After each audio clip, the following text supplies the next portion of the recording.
Welcome in, the Matt Bernier Show, DRF TV, live.drf.com, livestream.com, the Daily Racing Forum's Twitter handle, at DRF Inside Post, as well as the Daily Racing Forum's Facebook page.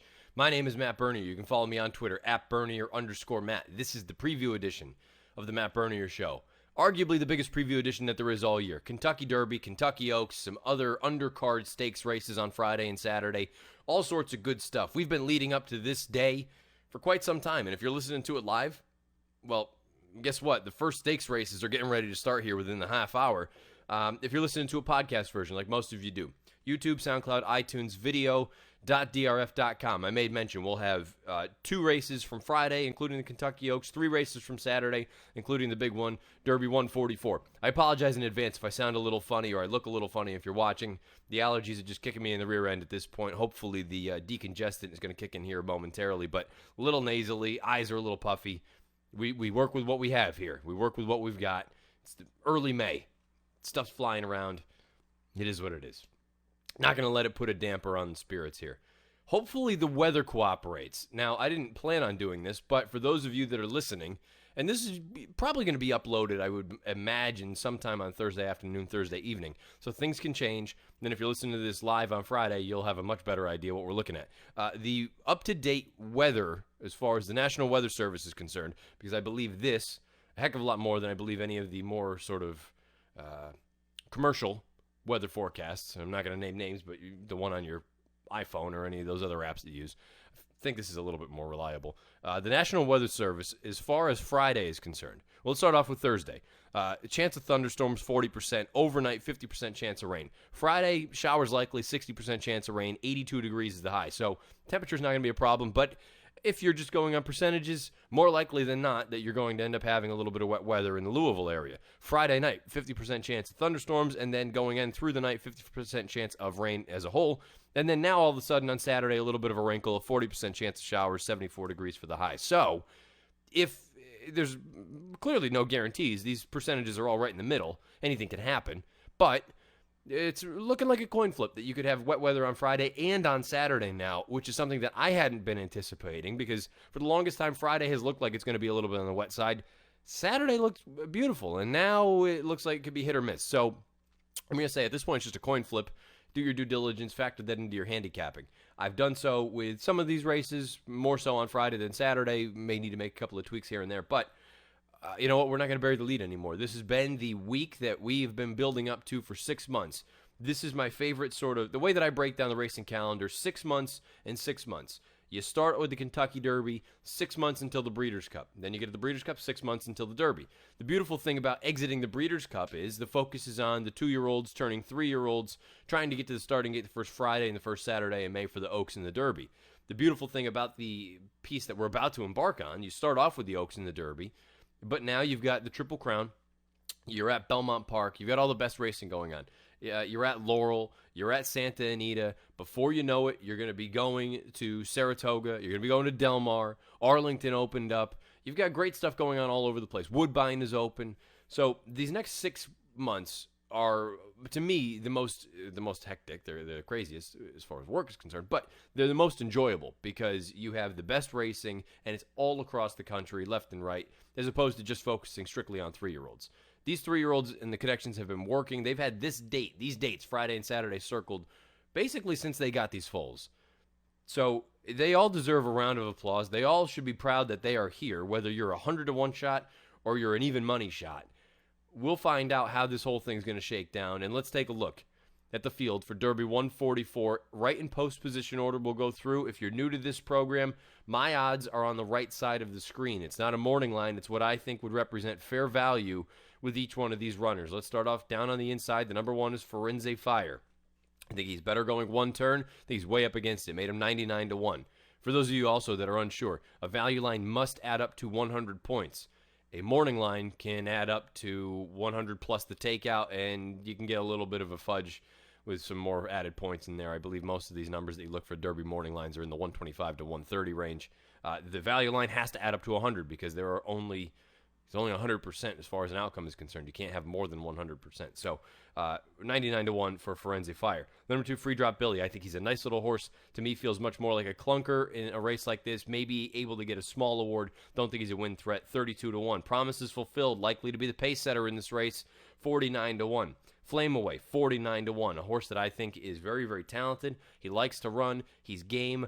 Don't think he can win, but boy, maybe he's one that can get brave and maybe hang around for fourth if you're playing Superfecta. We'll dive into that in a little bit more momentarily. Audible, 12-1. Audible is the one that I had the hardest time making a number for because realistically, I think I could make him shorter, but then I needed to jack with so many of the other numbers to make it jive. I think Audible is a legitimate win threat. I also think he's the kind of horse that could be completely nowhere when the race is really run. It could be one or the other. I wouldn't be surprised at all if he was the winner. I wouldn't be surprised at all if he ran 12th.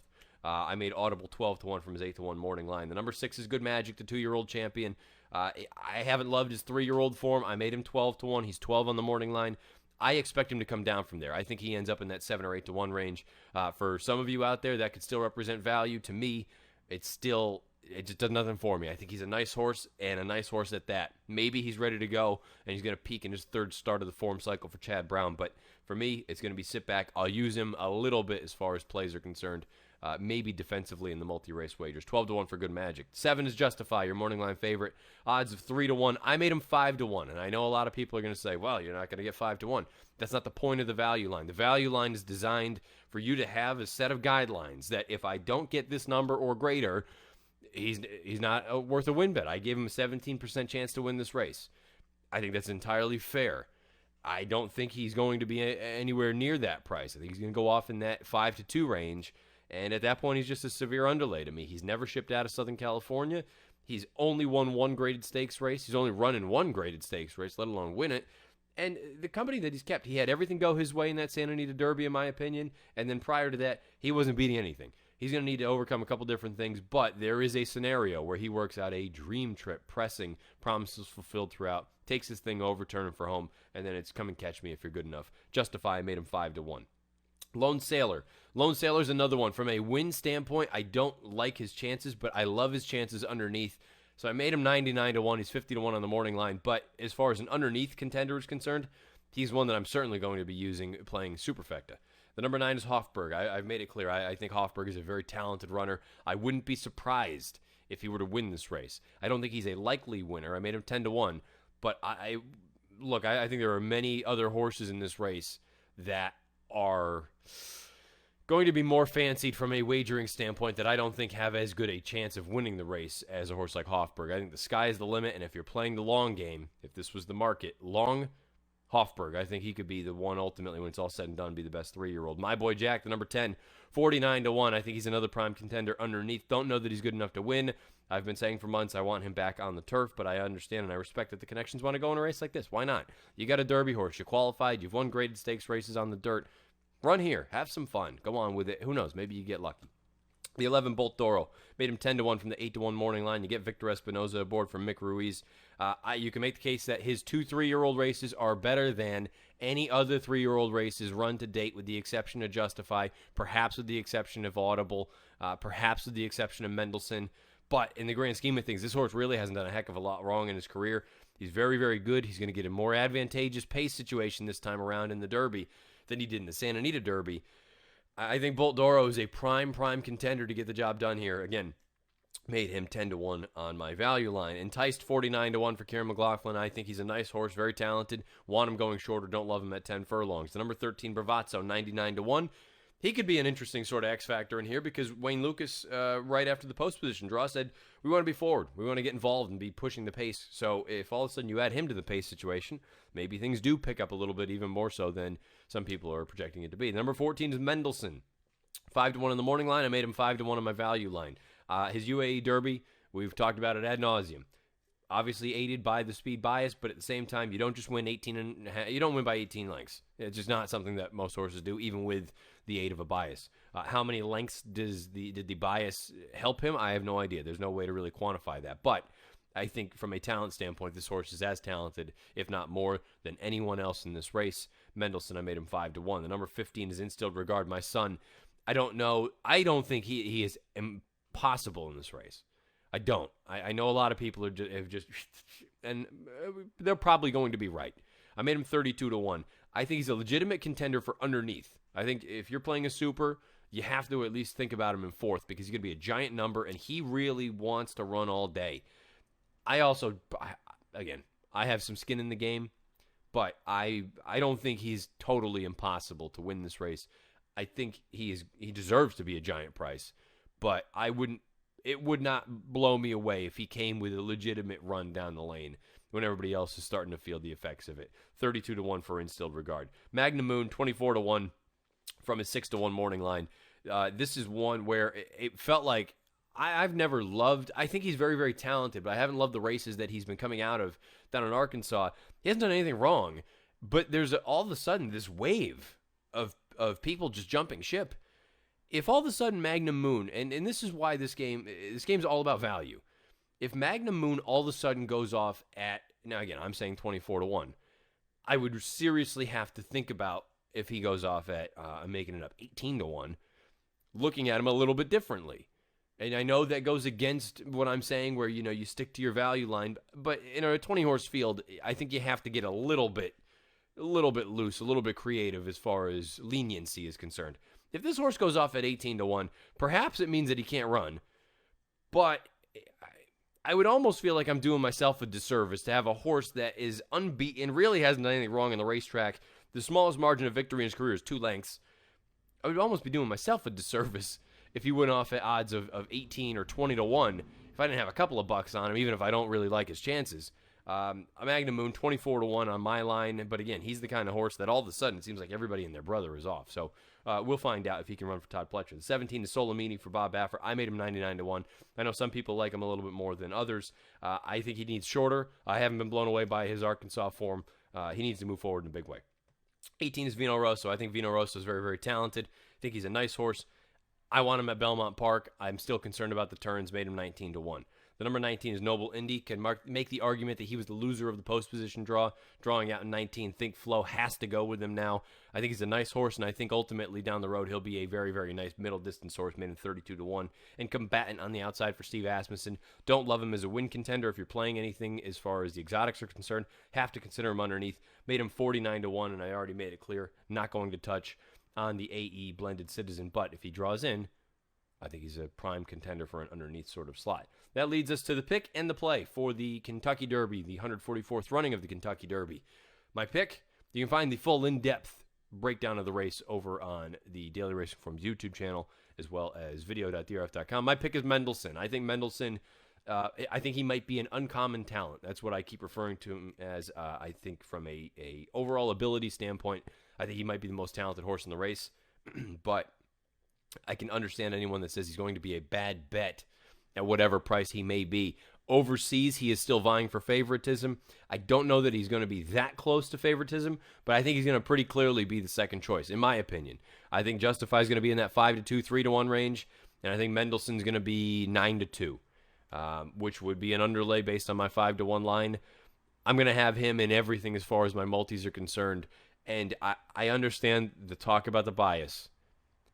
But you don't do what he did in Dubai without being supremely talented. And let's go back and take a look at that unbelievable effort in the UAE Derby.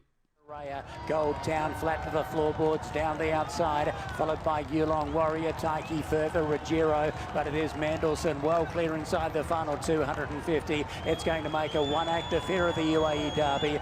Mendelssohn en route perhaps to the Kentucky Derby is going to absolutely jog up. Mendelssohn's out by 15 on Raya, battling on Rewrite, followed by Gold Town, but what a win by Mendelssohn.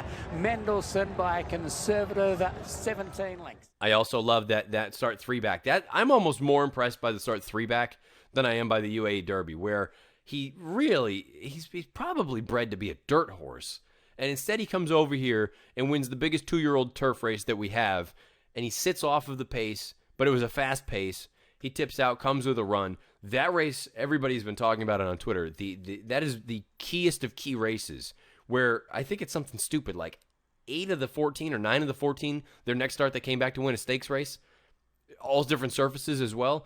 I think Mendelssohn is an uncommon talent. We'll find out if he if he's good enough to hang with the best that we have over here on dirt, Mendelssohn is my pick in the race. My play, I'm saying none right here because I'm going to just be totally transparent. I'm going to be playing Superfectas. I just don't know how yet. And there's going to be a ton of them. So it does no one any good. I would hate to put Meg in a bad spot back in the studio in New York trying to put together 50 different Superfecta tickets. And you know what? I don't have them laid out yet. So I'm going to say no play right now. The pick for me, though, in Derby 144 is going to be Aidan O'Brien's Mendelssohn. The main event on Friday afternoon is the Kentucky Oaks. Grade 1, 3-year-old fillies. 1 1/8 on the main track at Churchill Downs beneath the Twin Spires. Let's take a look at the field in post-position order. The number 1, Sassy Sienna. I made her 49-1. Wasn't blown away by the Oaklawn form for the 3-year-old girls. The number 2 is Coach Rocks. Coach Rocks is fascinating to me because there's a scenario in which she's better than she looks on paper, but the problem is you're banking on that, and you got to get rewarded. I made her 16-1. I have a weird feeling that maybe she goes off in that 8 or 9-1 range, and to me that's just too low for a horse that hasn't run faster than an 83. But she has paired up by her tops in her past 2 races. That Gulfstream Oaks has come back very, very weak, but I liked what she did in there. She would be sort of a wild card that I would throw in if I was playing any sort of deeper exotics. The number 3 is Classy Act. Horse likely to be forwardly placed. Made her 49-1 for Brett Calhoun. Blinkers come off. The number 4, Chocolate Martini. She was good to me in the Fairgrounds Oaks. I wish nothing but the best for the connections. I hope that she comes with a run. I don't love her chances at this extended distance. I feel like she absolutely hit the wall at that 1 1/16. Going out to a 1 1/8, I don't think it helps her cause. 32-1. Number 5 is Wonder Godot. I sound like a broken record. I want her back on synthetic or turf, not dirt. But I get why they're here. If you've got the points, running the biggest race for 3-year-old fillies, made her 32-1. The number 6 is Kelly's Humor for Brad Cox. Like the way that she finished in that Beaumont at Keeneland most recently. Problem is, her 1-turn races are a heck of a lot better than her 2-turn races. And I do wonder, is she just kind of that closing one-turn kind of horse?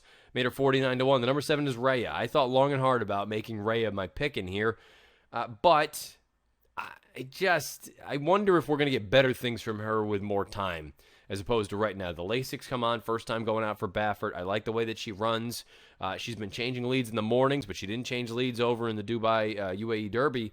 And it makes me wonder, when there's a real battle down the lane, is she going to do what she's supposed to do, or is she going to hang in the left lead, and could that possibly cause her to lose a race that she might not supposed to lose? Great English there, by the way. 9-1 for Rhea, the number 7 horse for Baffert and Van Dyke. The number 8, Heaven Has My Nikki, going out for Luch Stable, made this horse 99-1. The number 9 is Take Charge Paula, 49-1. Blinkers go on. Figure she's going to be forwardly placed as well. A horse that very similar to Flame Away. She likes to fight. She likes to give you what she's got. I just don't think it's good enough to win a race like this. The number 10 is Midnight Bisou. I think you can make the case she is the horse to beat in here, even more so than Monomoy Girl. We'll talk about her in a bit. 7-2 for Midnight Bisou. Shipping out of California for the first time. The wet track, if it shows up wet, not a problem. Dry track, not a problem. The concern for her is she's going to have to come from off of it a little bit. But at the same time, if you think there's going to be an honest pace, she should come with a run. 7-2 for Midnight Bisou. In many ways, I think she might be the most likely winner of this race. The 11 is My Miss Lily for Mark Henning. Thought it was a good effort from her in the Gazelle. 1 1/8. She has that box checked. Something that none of these other girls can really speak of. I thought it was a good effort from her, all things considered, in that Gazelle. Gutsy effort. She dug in, gamely to get it done. I wouldn't be surprised if she ran well. Made her 7-1 from the 10-1 morning line. Patrona Margarita, 99-1. No, she's won at the track. She's not fast enough, in my opinion. Number 13 is Eskimo Kisses for Kenny McPeak.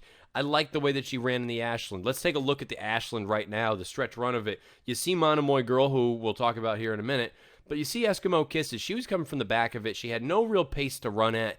And I just love the way that she finished in there. I think 1 1/8 is going to be to her liking, whereas maybe it's going to be to the detriment of some of these other girls in this race. Eskimo Kisses with some more pace to run at with the extra ground. I think there's some things to like. If it comes up wet, by the way, she's only won a wet track race by 11.5 lengths. I think Eskimo Kiss is a primetime player. I made her 7-1, and the horse that we just saw win the Ashland was Monomoy Girl for Brad Cox. There's really not a lot to knock about her. Maybe the 14 post is her undoing, but I kind of feel like that's a crutch. If she loses, I don't think it's going to be because of the 14 post. She's adaptable. 2 starts back, she came from off of it. In her career debut, she came from off of it. She can also win forwardly placed. I think she works out a beautiful stalking trip. The question is she good enough against this caliber of company? Made her 7-2. The pick and the play. I've already sort of tipped my hand a little bit. I think the two most likely winners of the race are Midnight Bisou and Monomoy Girl. I think it's very formful as far as that is concerned. My pick, though, is Eskimo Kisses. I think this mile and an eighth is going to be really to her liking. She's never gone shorter than 2 turns in her entire career. Now we get out to a mile and an eighth. I think there's going to be some pace in here. I think she's going to come with a run. If it is wet, boom, even better. I think it's just a scenario where this may be the opportunity to get a decent number on this filly. I made her 7-1. I'll play her at odds of 7-1 or better. $20 to win. The backup sort of saver exacta for me in the play is to play $10 exactas with Eskimo Kisses in second behind the two most likely winners, Midnight Bisou as well as Monomoy Girl. So I like Eskimo Kisses in the Kentucky Oaks on Friday afternoon. 7-1 on my line. I'll play 20 to win on her at 7-1 or better. I'll probably try to be alive to her in a double if I'm being honest. And then as far as the saver is concerned, the $10 exactas, I will have Midnight Bisou and Monomoy Girl on top of the 13 Eskimo Kisses. Here's the one, if you are listening at noon on Friday, you better be getting all of your things put together and ready to roll, because this race is scheduled to go off at 12:35. This is the field for the 8 bells, race number 5 Friday afternoon at Churchill Downs. Only a field of 7. There is a horse in here that I'm really, really high on. In post position order, the number 1 is Amy's Challenge, 4-1. The turnback, I think, is going to be beneficial. I don't love that the connections have said we don't necessarily want the lead. That to me is asinine. You have the fastest horse and you've drawn the rail. You got to go. Just go. Don't overthink it. And if you do, you run the risk of something kooky happening. Made her 4-1. The number 2, Criminal Mischief, 99-1 for Wayne Lucas. The number 3 is Mia Mischief for Steve Asmussen on the heels of the win in the Purple Martin, 5-2. Number 4 is Salt Bay, 16-1. The number 5, Talk Vuv to Me. I think this horse is a really, really interesting runner. It's going to be fascinating to see what kind of trip she works out in here. Made her 9-2. The number 6, Gas Station Sushi. I understand the folks that like her, but depending on which figures you look at, that run in the Beaumont came back slow. She's going to need to run a heck of a lot better than that. Maybe she will second start off the bench. You know the distance isn't a problem. I made her 6-1. And the number 7, Hold Her Tight for Larry Jones. Another one. I thought it was a very game effort from her down at Keeneland, going 7/8 of a mile. She went and got a horse that had put a few lengths on her. I thought it was a very, very nice effort. Made her 8-1. Don't know if she's quite this good yet, but we'll find out. That leads us to the pick and the play. Let's take a quick look back at a race from Oaklawn Park on March the 24th. This is race number 9. This is the stretch run of the Purple Martin. Outside, her stablemate Buy Sell Hold moves up into third, and Mia Mischief takes charge, and she's now 2 in front. Salt Bay is battling on, but she's now back in second. To the outside, Criminal Mischief is third, and Mia Mischief runs away, and she's now 5 in front. Salt Bay can do nothing but watch her run away. Mia Mischief, oh my. Mia Mischief won by 8. Salt Bay second. And that is my pick. I think Mia Mischief, if she runs the way that she did at Oaklawn on that day, I think she's going to be an absolute bear out there. The fact that she can sit, I think you let Amy's Challenge go, you sit just off of her flank, and you take the race to her and you say, you know what? I think I'm just as good as you. They were only separated by, a neck when they most recently met up. That was 2 starts back in January. I think this horse now, all of a sudden, she has that sort of added dimension of being able to sit a little bit. And if all of a sudden Amy's Challenge and the connections want to relinquish the lead and let Mia Mischief go, oh my goodness, it's even better. I think she has a giant chance in here. My play in here will be 50 to win on her at odds of 5-2 or greater. Now the concern becomes, does she go off at odds of 5-2? I think with Amy's Challenge in here, it's going to be close. I think they'll be vying for favoritism in that 2-1, 5-2 range. And then all of a sudden, and who knows, maybe Gas Station Sushi takes a ton of money in here. I can only hope. I think Mia Mischief, she is one of the horses I'm most looking forward to on Friday or Saturday. I think she has a giant chance in here. Now I'm saying 50. I might bump it to 100 if she goes off in that 3 or 4-1 range. We'll find out. But Mia Mischief for me is strictly the play in race number 5 on Friday afternoon, the 8 bells. Again, if you are listening on Friday, you better be getting ready, because this race is probably going to go off within the next 10 minutes. So get ready to go. Put your plays in. I like the number 3, Mia Mischief, in the 5th at Churchill on Friday afternoon. Let's take a look at Saturday's Distaff Mile. It's carded as race number 7 underneath the Twin Spires, going a mile on the turf course. These are older fillies and mares. You can go a few different ways in an 11-horse field in post position order. Number 1 is Madam Dance-A-Lot. I think she's really interesting. A very, very nice filly coming in from the West Coast for Richard Baltus. I made her 6-1, picked her 3rd in here. The number 2 is Thundering Sky, 49-1 for George Weaver. The number 3, Dream a While for Chad. maybe this is a mistake. I made her 6-1, but I didn't like the way that she finished in that Suwannee River. I thought she had a perfect trip, never changed leads. I thought it was just a disappointing loss. Just all things combined, I thought she was good in that run 2 starts back. Like that she finished, came home in 28-3, but she's going to need to do a little bit better than what she did in that most recent run if she's going to win here. Made her 6-1. Number 4 is Insta Irma for Richard Baltus. Another horse that probably going to be mid-pack in a race that doesn't feature a ton of early speed signed on. I think she's okay. I don't know if she's good enough to win in a spot like this. I think she probably fits best in Southern California against the Southern California fillies and mares as opposed to coming east and taking on some of these girls. Made her 16-1. The number 5 is Dream Dancing, 24-1 from Mark Cassidy and Javier with the mount. Look, a grade 1 winner is a 3-year-old out of Del Mar going 9 furlongs in August. Her recent form, I know she ran second in that Marshua's River. I don't know, man. I don't know. I don't know where she is. I don't know that she's necessarily gotten any better at any point in her career. And she's probably going to be in that 8-9-1 range. And to me, that's just way too short on a horse that I don't know if she's actually good enough to win in a spot like this against older horses. So for me, a pass, 24-1. The number 6 is Proctor's Ledge for Brendan Walsh.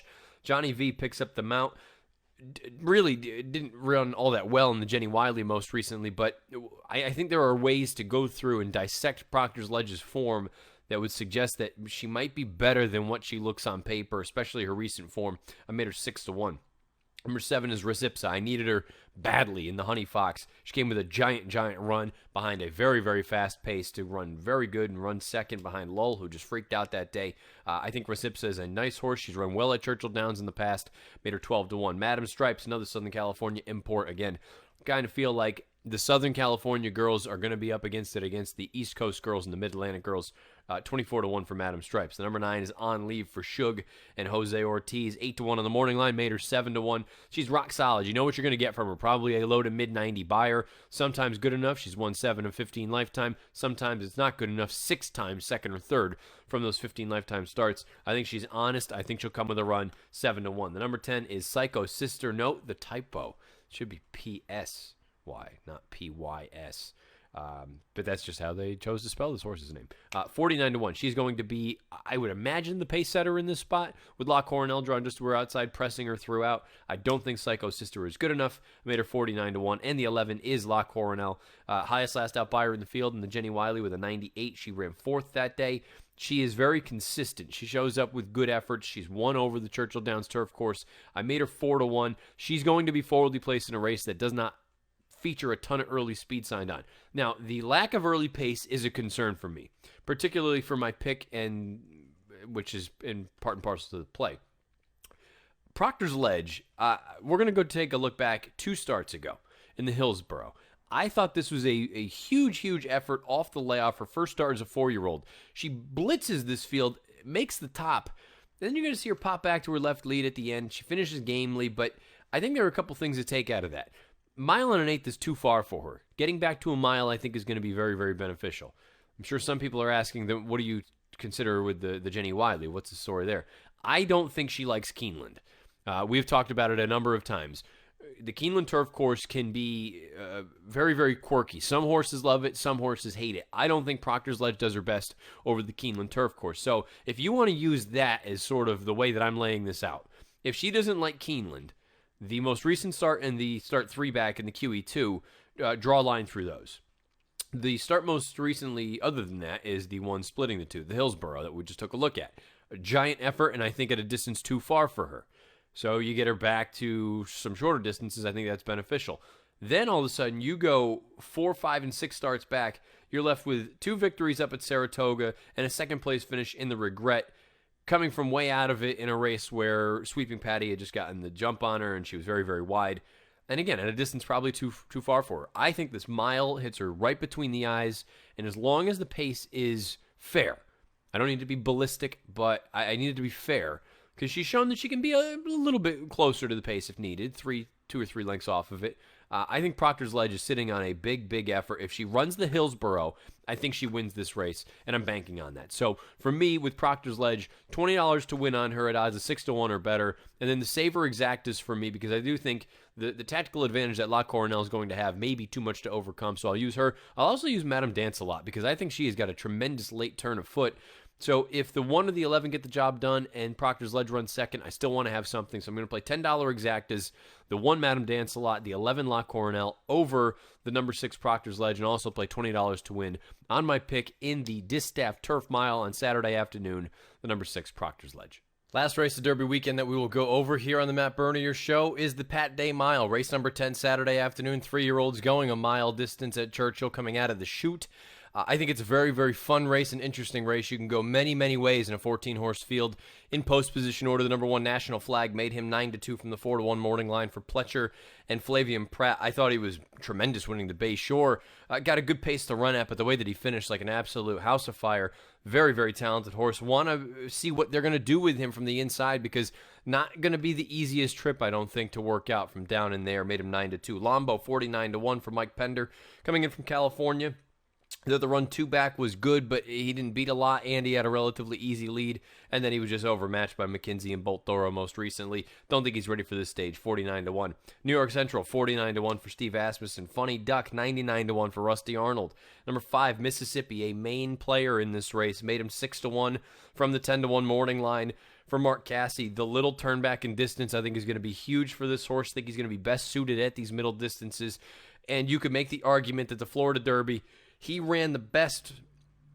I don't want to say he ran the best race because he ran third, but he ran one of the best races because he was the first one to go at that unbelievable pace early on, and he was staggering home late. But the fact that he hung on to finish third, I think, speaks volumes to his ability. Excuse me. And he continues to improve. I think second start off the bench, you get a forward move from this horse. 6-1 on my value line. The number 6 is Smart Remark for Vicky Oliver, another very, very talented runner. I thought that run at Keeneland going 7/8 was very, very strong. I don't know if he's ready for a stage like this, but he was the only part of the pace that stuck around at the end. I made him 16-1. If you're looking for a big, big number in this race, you could do much worse than Smart Remark. The number 7 is Madison's Luna for Phil Bauer. Florent Giroux has the mount this time around. Perfect 2 for 2 in 2 lifetime starts. A little bit green in both of his starts, one at Tampa, one in the Hutchison at Gulfstream Park, but the talent is oozing out of this horse. The pedigree is there. He's by Tappet. He's a half to Terrace Tango. He's a half to Visionaire. He's a half to a number of other really nice runners. Madison's Luna figures to be forwardly placed in a race that the pace could heat up. Perhaps that's to his undoing, and perhaps his mind is to his undoing, but I think Madison's Luna, the sky is the limit for this horse. I made him 9-2. Mask. This might be one that is a little bit off as far as my line is concerned. I made him 12-1 from the 4-1 morning line for Chad and Javier. He's going to need to overcome a different sort of pace scenario against better horses. It's one thing to win from off of it in your debut against really just kind of overmatched runners. It's another to do it against very, very talented horses. And when he won the Mucho Macho Man, he walked on the front end. He looks really good. I wouldn't be surprised at all if he were to run well. For what it's worth, a formulator fact for Chad, past 2 years, dirt, winner last out, 61-180 day layoff. 8 furlongs and less, graded stakes races, 5 for 9 with a 345 ROI. I kind of feel like Mask is the kind of horse, he makes a lot of sense, but at a short price, I'll let him beat me. Made him 12-1. The number 9 is Give Me a Minute, 49-1 for Dallas Stewart. This is probably what he's wanted all along. The number 10, Seahenge, going out for Aidan O'Brien. I have to be honest, I didn't think this horse really did any running in the UAE Derby. I think he's just here to be a buddy for Mendelssohn and the other runners, 49-1. The 11 is Sporting Chance for Wayne Lucas. I think getting back to one turn is going to be major, major benefit for this horse. He drifts about. I don't know what that's all about. I don't know if he's moved forward from 2 to 3, but he has an interesting chance in here, 16-1. The 12 is Restoring Hope. I've said a number of times I want him in the Belmont Stakes. I think he could win that race. Blinkers go on for Baffert and Mike Smith. Wouldn't be surprised at all if he ran well in here, but I think he's more of a grinder, a stayer. Get him to Belmont Park. I like his chances there. 6-1 here. Shane Zay, 99-1. And the 14 is Gravitas for Adam Kitchingman, Victor Espinoza. Ran well in the Lexington, but keep in mind, this is a horse that had been gone for quite some time. We'll find out if he's ready to go. Second off the bench, this is probably more advantageous, this entire situation. And he's shown that he can sit a little bit, so that outside draw, maybe he works at the best trip of them all. I'm still a little bit concerned about that long layoff with that surgery that he had. Made him 16-1 in this spot. The pick and the play. Let's go back and take a look at the Hutchison, because my pick in this spot is Madison's Luna. Here's the stretch run of his second lifetime start, his first stakes race. First to turn for home, they lead by 2.5. Second is Tricks to Do. Sutash on the outside is the danger to the leader with an eighth of a mile now left to go. Madison's Luna asked to kick away, and then kick away he does. Madison's Luna making his first start at Gulfstream, his first start against winners, and his first start in a stake, and he passes those tests, no problem, with a no doubt about it win in the Hutchison. He won. As far as the play is concerned, I think this horse is going to get overlooked a little bit in the wagering. From the 5-1 morning line, I think he floats up from there, maybe in that 7 or 8-1 range. I made him 9-2. I'll play 50 to win on the number 7 Madison's Luna. I think the talent is just unbelievable off the charts. Maybe the pace does him in, maybe his mind does him in, but I think Madison's Luna has a big chance here in the Pat Day Mile on Saturday afternoon. Race number 10, beneath the Twin Spires at Churchill Downs on Kentucky Derby Saturday. That's going to do it for the preview edition of the Matt Bernier Show this week, the Oaks Derby edition. If you have been listening live, thank you for doing so. You have livestream.com, you have live.drf.com, you have Daily Racing Forum's Twitter handle at DRF Inside Post, as well as the Daily Racing Forum's Facebook page. If you've been listening podcasts like most of you do, YouTube, SoundCloud, iTunes, video.drf.com. If you want to follow me on Twitter, at Bernier_Matt, we'll be having all sorts of thoughts all weekend, Friday and Saturday, all throughout the big racing, Oaks Day and Derby Day. We will be back on Tuesday next week with a recap edition of the Matt Bernier Show, going over all of the graded stakes action from Friday and Saturday, recapping the Derby, recapping the Oaks, you name it, we'll have it. The top to bottom, soup to nuts, going over, breaking down each one of these trips and whatever else may come from the racing action beneath the Twin Spires on Friday and Saturday afternoon. Thank you for bearing with me with my nasally talk and my occasional cough and a drink of water, but well, again, we're making do with what we've got. Best of luck this weekend, however you're playing, whatever you're playing, wherever you're playing. We'll chat again with the recap edition on Tuesday of the Matt Bernier Show. Best of luck.